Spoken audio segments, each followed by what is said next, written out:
कर शुरू। जज साहब, तो मैं अपने विटनेस को बुलाना चाहूंगा यहाँ पे और उनसे कुछ क्रॉस क्वेश्चनिंग करता हूँ।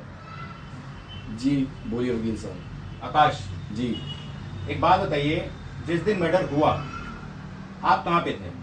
जज साहब हमको कितनी बार बोले, वकील साहब कितनी बार बोले हम आपको, हम उस समय अपने घर पे सो रहे थे। हमको नहीं वो पता लड़की कहाँ से गई कहाँ गई। हमारी सब वो दोस्त थी एक वो, ठीक है जज साहब वकील साहब, उसके अलावा और कुछ नहीं थी वो।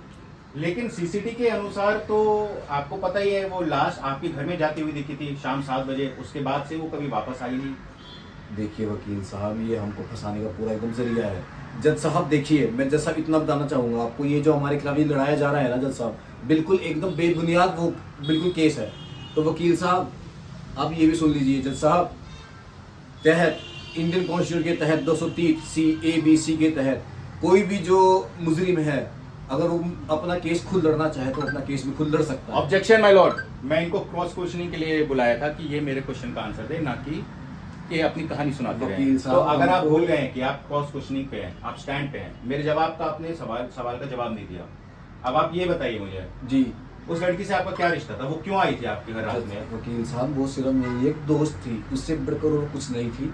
हम सिर्फ 2-4 बार मिले हैं, हमने खाना पीना खाया है, मूवी देखी, उसके अलावा मेरा उसके साथ कोई संबंध नहीं था। उसको किसने मारा, उसको किसने किसके, इसीलिए मुझे पता है कि आप हमको फंसाना चाहते हैं। ये जो मल्होत्रा पार्टी है इसने आपको खरीद लिया है अच्छे तरीके से, मुझे पता है मुझे फंसाना चाहते हैं।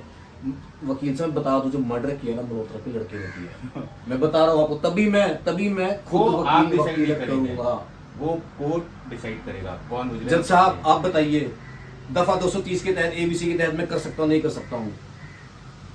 सुन लिया वकील साहब, सुन लिया आपने? ओके, कांग्रेचुलेशंस, आप केस में मिलते हैं फिर। जी देख लेंगे हम आपको।